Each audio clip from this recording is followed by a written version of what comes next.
Hello and welcome to Louise Singleton Creations. Way back when I first started using resin, I thought one resin would do anything. I didn't realise there was so much of a choice, and there's even more of a choice now.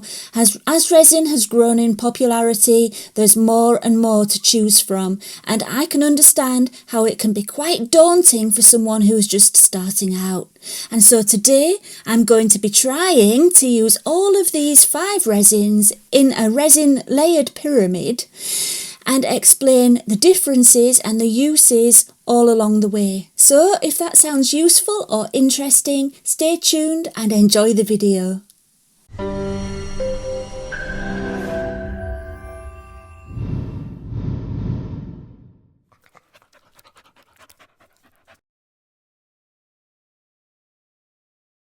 Before I could start on my pyramid, I needed to prepare the main feature. I had all these little sphere moulds from Let's Resin, and I thought I could pour resin into them and make them look a bit like bubbles. And so the theme of my pyramid has kind of got a bubble bath kind of feel to it. I decided to add the colour directly to the silicone mould itself instead of mixing up lots of different colours of resin. It was a lot easier that way. So I'm just scooping some Let's Resin chameleon powders into each one, giving it a squeeze about until they're completely covered, squeeze and a shake, and shaking out the excess back into the pot. And because I want this step to be finished quickly so that I can get started on my pyramid, it brings us on to the first resin, which is Let's Resin's Fast Cure resin. Now, Fast Cure resin is wonderful stuff because, as the name suggests, it cures a lot faster, in between 4 and 10 hours, depending on the thickness you're pouring and your room temperature. And although you can pour it up to 1 inch in thickness, I think it's especially useful when you're pouring thin things such as bookmarks or coasters, because the thinner the pour, the longer it takes to cure. So the Fast Cure resin will really help you out there. You might be tempted to just use that all the time instead of using a regular epoxy resin, but there is one drawback. Fast cure resins are usually a higher viscosity, which in simple terms means it's thicker. And the thing about thicker resins is, although they cure faster, they're not as good at self-degassing. The bubbles find it trickier to get out by themselves, and because it cures faster, it has less time to degas too. So if you're pouring nice and shallow, you shouldn't have a problem with bubbles, but if you're pouring it to its maximum depth of 1 inch, I would recommend using pigments in there rather than going for that crystal clear look. The Fast Cure resin is a 1-to-1 mixing ratio, and you measure it by volume. So I'm measuring equal parts of A and B and mixing them together, then pouring it into the moulds. As you will see, I'm keeping my explanations quite brief today. It's not really a tutorial, more of a fly-through of the project. Once my resin bubbles were cured and out of the mould, I had to have a think about how I was going to add them to the pyramid, and I decided it would work best if I stuck them all together and just added it as one piece. So I've drawn out a template. It's 7 centimeters square, and I'm going to arrange all the resin bubbles within that square and stick them together with UV resin. Let's Resin's UV resin and UV lamp worked wonders for this, and it was done in no time. Right, now I can start on my pyramid. My first layer is going to be a deep layer, and so I'm using the deep pour resin from Let's Resin. This one is a 2-to-1 mixing ratio. So here I'm measuring out 60 millilitres of part B, which is the hardener, and then doubling that and measuring out 120 millilitres of part A, which is the resin.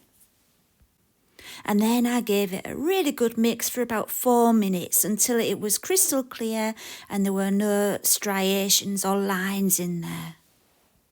So the maximum pouring depth of this one is 4 inches. If you use a different brand of deep pour resin, do check to make sure what the maximum pouring depth is, because there will be a limit to how deep you can pour it, and it's important to stick to it.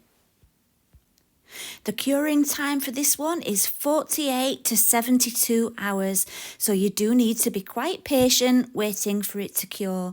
But the reason it's got a long curing time is because it's so thin, and the reason it's so thin is because you're going to be pouring it very deeply, and the bubbles have got further to travel to get up to the top and escape.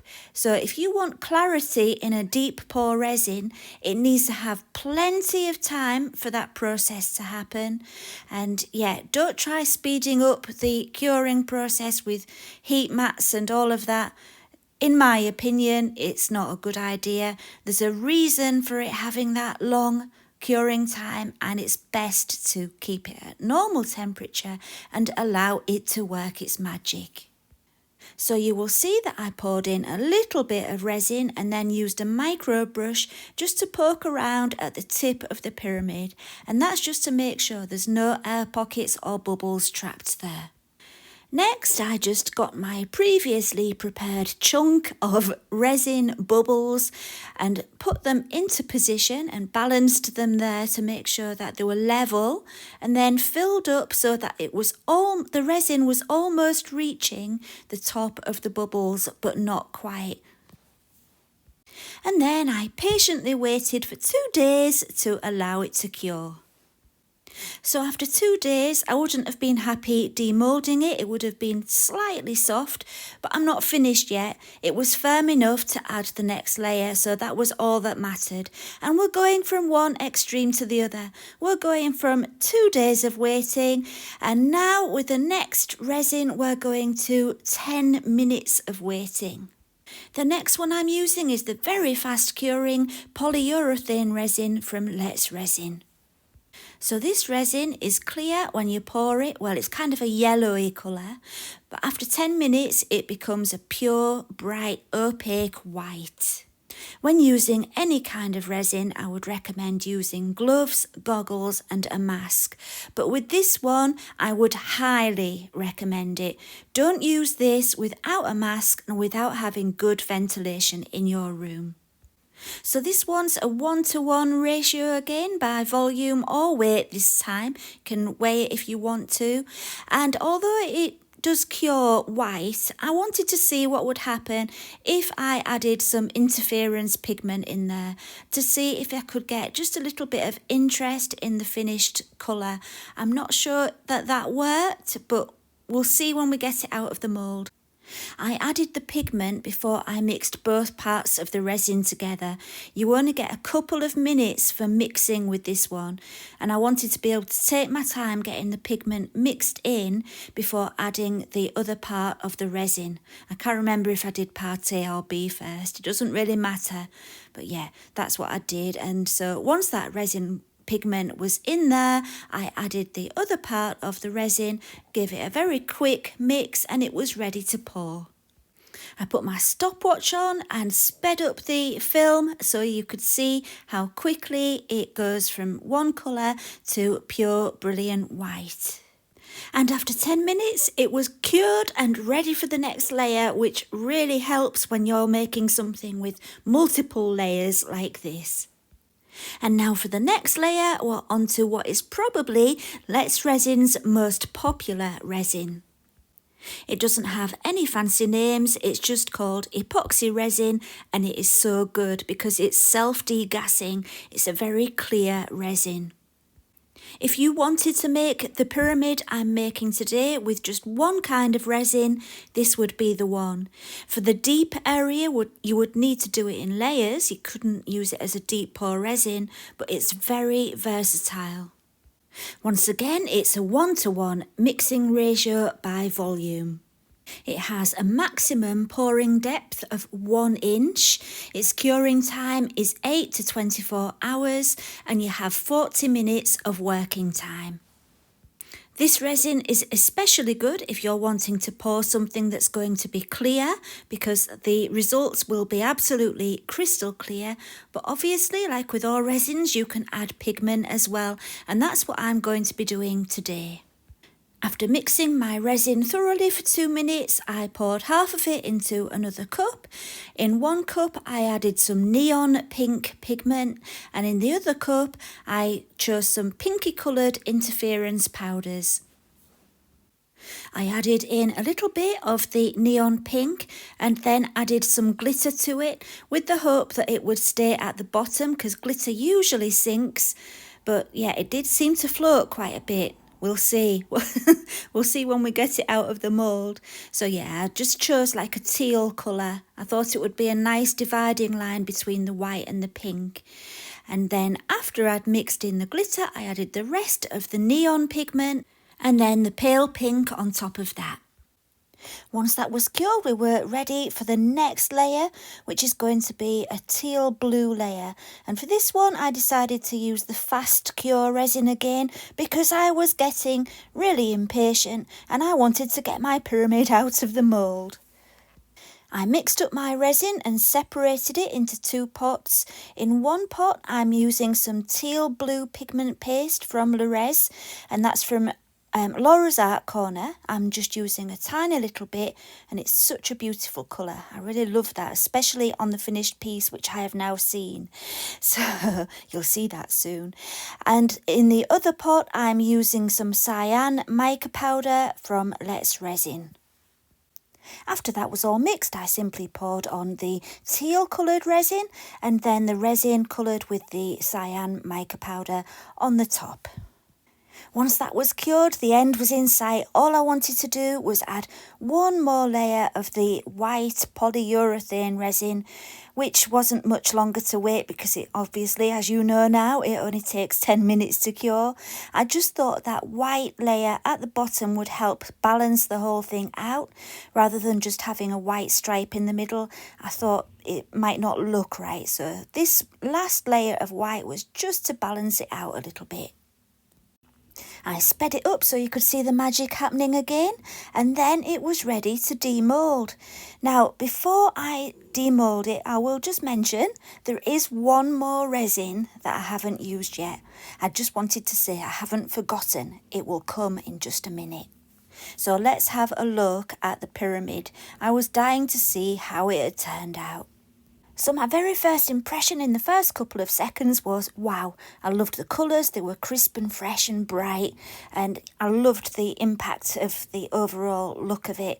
But then I looked a little bit closer and I did notice there were some micro bubbles trapped on the surface of my coloured spheres in there, which was a real shame. And also where I'd attached them with UV resin, I could see that in places as well. If you look above the bubbles, you can see how crystal clear it is, which shows how good the deep pour resin is. I think I just didn't leave enough spaces between all those coloured bubbles for the micro bubbles in the resin to rise up through the spaces. So it was my error rather than there being a problem with the resin. Okay, I promised I would use every single resin from the Let's Resin range, and so I'm doing something now that I didn't really need to, but it will be a benefit because it will protect the bottom of the pyramid. But yeah, it's not really necessary. I just needed to show you this last resin. So this one is a coating resin, and again, like most of the others, it's a 1:1 mixing ratio and it's measured by volume. It's a very high viscosity, so it's nice and thick and it stays in position nicely because it doesn't move around too much on the surface. It's got a maximum pouring depth of 1/8 of an inch because it's designed to be poured shallowly. As the name suggests, it's only for coating, so it's great for canvases, tabletops, tumblers, anything where it's just a thin coat. It gives it a really nice protection and a high strength finish. So I've propped up the pyramid and made sure it's completely level using my spirit level. I poured it in a puddle in the middle, and as you can see I'm just spreading it out with a lollipop stick carefully and slowly until it reaches the edges. There's a number of different tools you could use for this. You could use one that's designed for spreading, but I just found I wanted more control. I needed to see clearly where the resin was going because I didn't want it to go over the edges. So I was happy to use just that small lollipop stick and it worked well for me. But yeah, you can choose your tools yourself. If you ever have a piece of resin which you've made which is damaged or scratched or got a big crater in it, this resin is really good for coating that and bringing it back to life. Especially if you sand it first and then put the resin on, you will really give it a lovely finish and hide all those problems that you had before. And here we have the finished pyramid again. I know this video was more about the resin than the outcome of the project, but I am happy with it. Apart from those micro bubbles I got on the surface of my resin bubbles. But yeah, that was my fault. Anyway, the overall look of it I think is really pretty and effective. I love the blue layer where I mixed the teal pigment with the mica powder pigment. I think that looked really good. So yeah, I was most happy with that particular layer. Yeah, love that. But most importantly, I love the resins, the whole range. They've all got their own particular use and I think they're all wonderful. And I really hope it's helped to clarify things a little bit for you. If you are interested in purchasing any of the resins you've seen today, all the links and discount codes will be in the video description. So that's it for today. Thank you for watching and I will see you again very soon. Bye for now.